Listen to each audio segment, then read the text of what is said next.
Good afternoon, gentlemen of the press. Let me welcome you to the 5th Federal Executive Council meeting for this year. As you may have noted, the Federal Executive Council was divided into two parts today.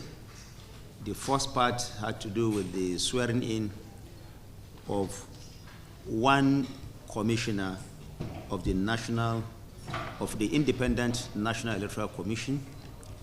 Rear Admiral Marafa retired. She is one of the few first female officers to have risen to the rank of Rear Admiral in the Nigerian Navy.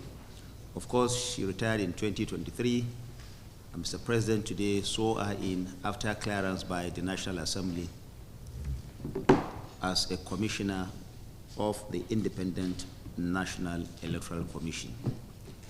The second part of the swearing in had to do with 4 permanent secretaries who were recently appointed. Today they were also sworn in. The Federal Executive Council had a 32-point agenda today. But let me, before I continue, unveil to you for the first time at the FEC meeting the Honorable Minister of Finance and Coordinating Minister of the Economy, Mr. Tayo Oyedele, who is joining us for the first time at the FEC briefing. Mr. Tayo, welcome to the Federal Executive Council. Thank you. And I'm sure that the members of the press will be excited to listen to you today. I have to his immediate right the Honorable Minister of Education.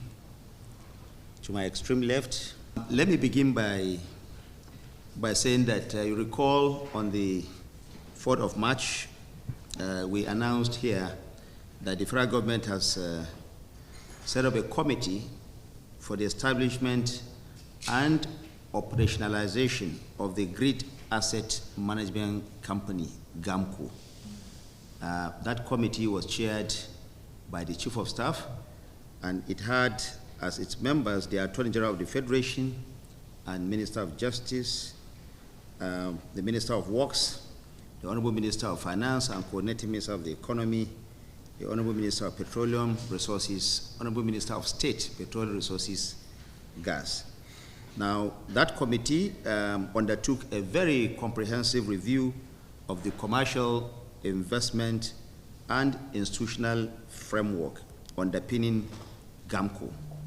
Now, based on that, a report was now submitted to Council today. And arising from that report, I'm happy to announce that Council today took very far-reaching decisions. Number one is that Mr. President has approved the appointment of Mr. Lanre Babalola as a special advisor on power. Mr. Lanre Babalola, special advisor on power. Mr. Lanre Babalola, of course, was a former Minister of Power during the Eradua regime.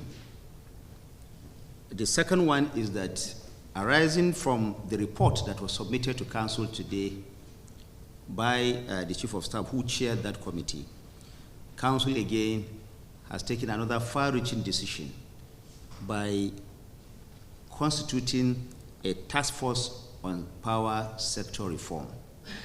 All of us know that power issue is a major issue in this country, and Mr. President, consistent with his vision of ensuring that there will be economic prosperity for Nigeria, has decided that a renewed attention will be put in the power sector. Therefore, this power sector has a new task force. It's called Task Force on Power Sector Reform. Mr. President himself will be the chairman of that committee, and the newly appointed special advisor on power, Mr. Lanre Babalola, will sit in from time to time for Mr. President.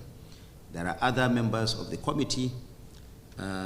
One is the Honorable Minister of Finance and Coordinating Minister of the Economy, the Honorable Minister of State Gas, Honorable Minister of Industry, Trade and Investment, Honorable Minister of Information and National Orientation, the Attorney General of the Federation and Minister of Justice, the Chairman of NEC, Nigeria Electricity Commission, is also a member.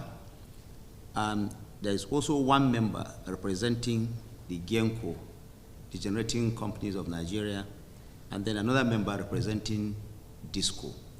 It is a 9-member committee. If you add Mr. President there will be 10. Of course, there may be addition as deemed fit by Mr. President.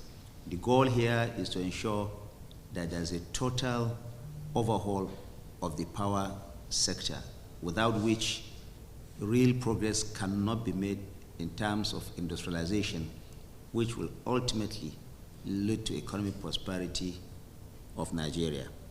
I thought that I should put that in and then leave the floor open for a few questions. I know that you're in a hurry to file in your report. It's already getting late for that, but a few questions will be taken. Please keep your questions as brief as possible and let it focus on the deliberations and the outcome of the Federal Executive Council meeting.